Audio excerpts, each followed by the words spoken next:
ጥበብ ኢያሱ ወዲ ሲራክ ምዕራፍ 8 ሚዛናዊ ምዃን ኣብ ኢዱ ምእንቲ ከይትወድቕ ምስ ሓያል ሰብ ኣይትተሃላለኽ ብላዕ ሂቡ ከይስዕረካ ምስ ሃብታም ሰብ ኣይትበኣስ ከመይ ወርቂ ንብዙሓት ሰባት ኣጥፊኡ እዩ ንነገስታት ድማ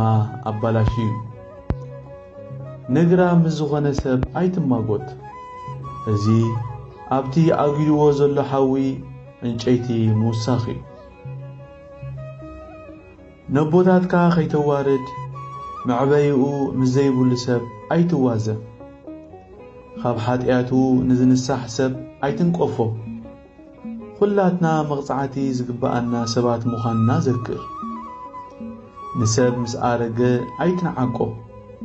ንሕና እውን ንኣርጊና ዘሎና ዝኾነ ይኹን ንሱ ሰብ ሞይቱ ኢልካ ኣይትተሓጎስ እኳ ደኣ ኩላና መወቲ ከም ዝኾንና ዘክር ንዘረባ ፈላጣት ኣይትንዓቆ እኳ ደኣ ነቲ ዝብልዎ ምስላታት ኣጽንዓዮ ከመይ ካብኣታቶም ትምህርቲ ክትቀስም ኢኻ ንዓበይቲ ሰባት ከመይ ጌርካ ከም ተገልግሎምን ክትመሃር ኢኻ ንዘረባ ዓበይቲ ሸለል ኣይትበሎ ከመይ ንሳቶምን ካብ ኣቦታቶም እዮም ተማሂሮምዎ ካብኣታቶም ምስትውዓል ክትድልብ ኢኻ ኣብቲ ዘድልየሉ እዋን እውን ከመይ ጌርካ ክትምልስ ከም ዝግባአካ ክትመሃር ኢኻ ሓጢአተኛ መመሊሱ ሓጢአት ንኽገብር ምኽንያት ኣይተሃቦ እንተዘይኮነ ንስኻ ንገዛእ ርእስኻ ኣብቲ ንሱ ዝኣገዶ ሓዊ ክትጥበስ ኢኻ ከይስልበጠካ እሞ በቲ ዝተዛረብካዮ ቃላት ገይሩ ከየጥቃዓካ ምስ ጠገለ ዘይብሉ ዓንደ ሰብ ክትዋሳእ ኣይትኺድ ካባኻ ንዝሕይል ሰብ ኣይተለቅሕ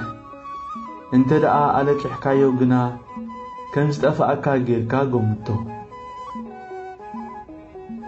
ካብ ዓቕምኻ ንላዕሊ ኣብ ዝኾነ ወሕስ ኣይትኹን እንተ ደኣ ተዋሒስካ ግና ክትከፍሎ ከም ዘሎካ ገሚትካ ሕሰበሉ ንዳኛ ኣይትኽሰሶ ስልጣን ስለ ዘለዎ ንሱ እዩ ዝረትዓካ ጾር ከይኮነካ ምስ ዳንደ ሰብ መገሻ ኣይትኺድ ከመይ ንሱ ባህ ከም ዝበሎ እዩ ዝገብር ብናቱ ዕሽነት ከዓ ንስኻ ክትጠፊ ኢኻ ምስ ቁጡዕ ሰብ ኣይትበኣስ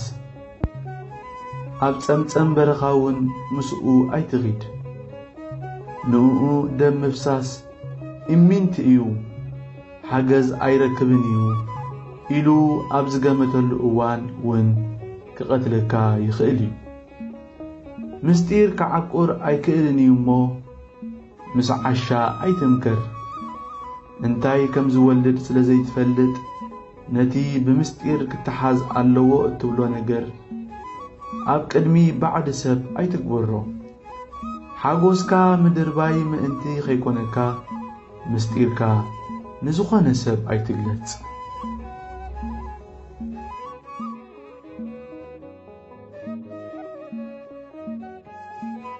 ጥበብ ኢያሱ ወዲ ሲራክ ምዕራፍ 9 ኣንስቲ ብዛዕባ ዝተዋህበ ምኽሪ በታ ትፈትዋ ሰበይትኻ ኣይትቕናእ ተመሊሱ ንዓኻ ዝጐድእ ክፉእ ትምህርቲ ኣይትምሃራ ከይትመልከካ ገዛ ርእስኻ ኣሕሊፍካ ንሰበይትኻ ኣይትሃባ ብመፈንጠርኣ ከይትተሓዝ ካብ ኣመንዝራ ሰበይቲ ርሓቕ ከይተስሕተካ ካብ ደራፊት ጓል ኣንስተይቲ ርሓቕ ክልቲኦኹም ብኸቢድ ከይትቁጽዑ ንሓንቲ ድንግል ኣተኪርካ ኣይትጠምታ ዘሎካ ርስቲ ኩሉ ከይተጥፍእ ገዛ ርእስኻ ንኣመንዝራ ኣንስቲ ኣሕሊፍካ ኣይትሃብ ስለዚ ብከተማ ክትሓልፍ ከለኻ ቀልባዕባዕ ኣይትበል